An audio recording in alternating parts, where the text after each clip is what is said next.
this is a really nice introduction to my speech, although will be about a slightly different topic. I'm going to have a glass of this drink here because this, guys, is an after-dinner speech. I was dreamed to make one of those.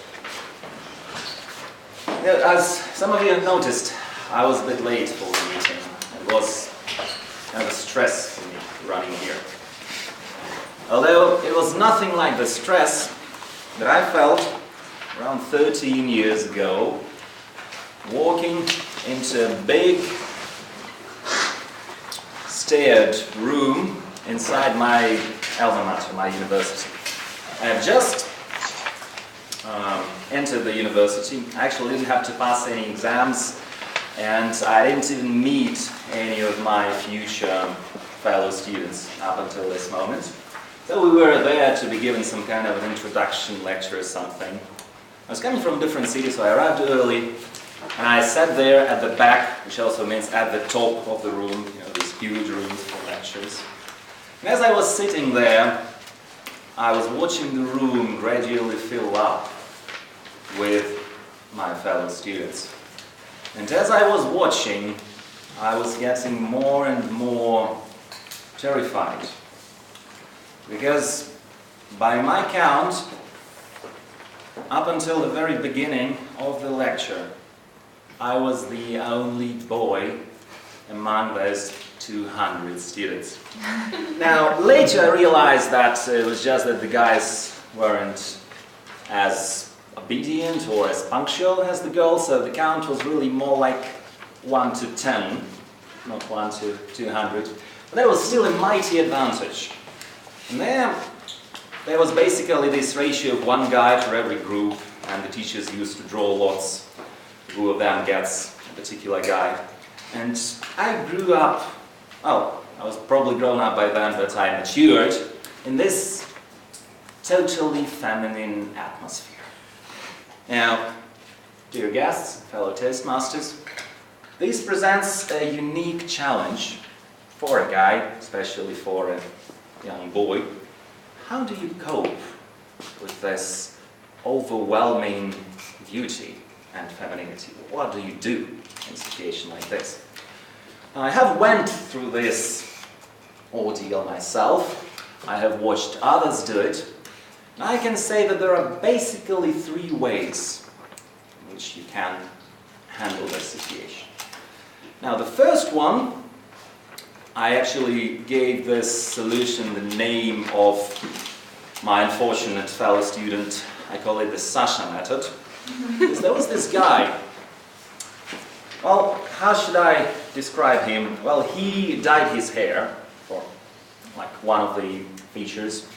He talked in a high, squeaky voice. He liked to talk about makeup.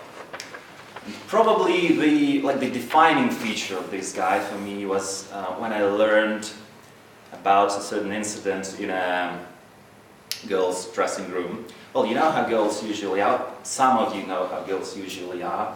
When a guy walks into a girl's dressing room, they're like, "Hey!" Something like this. That's no reaction. Well, the rumor goes that when Sasha entered the room once, they did this movement, but then quickly checked themselves and said, "It's just Sasha, come on." So this is what I call the blending in method. Some of the guys followed that.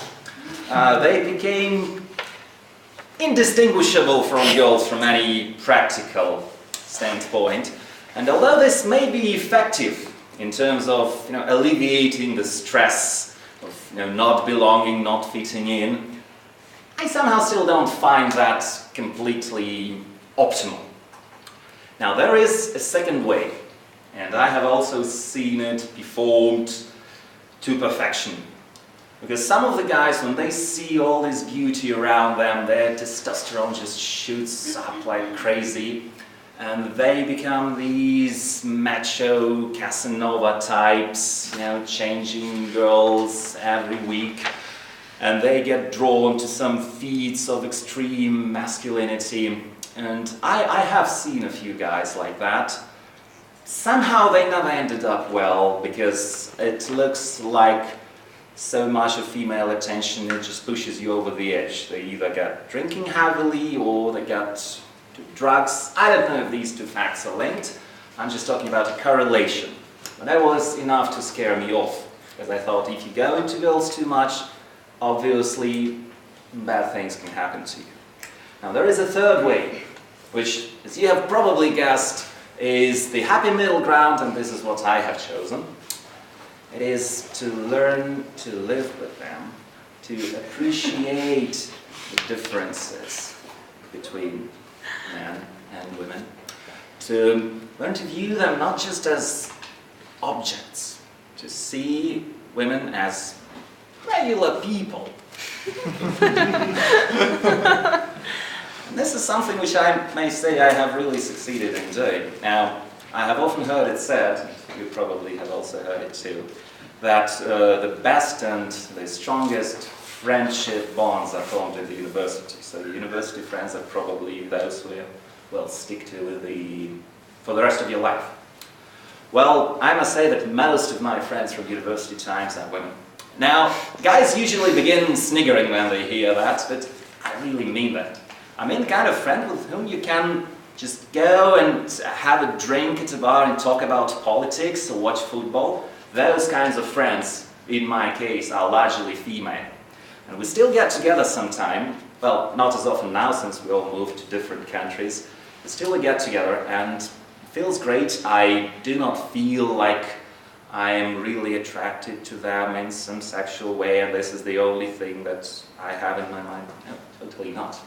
And I must say that in my further life experience, this has probably helped me. My first two bosses were women, and probably the better bosses of the whole lot I had. And I had absolutely no problem with a woman being in charge, so I viewed it realistically. If she is the better one on the job, then why not? So I didn't have this immediate clash with the authority of a woman that many guys used to have. Now, whenever I see a successful woman, I judge her first of all by her merits. I do not think that she's just doing this through being in bed with some influential guy or whatever. And this has really helped me to judge women fairly. Now, I do not suggest that we put a whole lot of guys in this country or in the world through such an ordeal that I had to go through to learn this simple truth. But I still think that many of the guys could really use a little bit of seasoning in a female collective to really appreciate that girls are really not in any way inferior to us, just really a normal person, which in addition to that often happens to look great, smell fine, and nice to be around.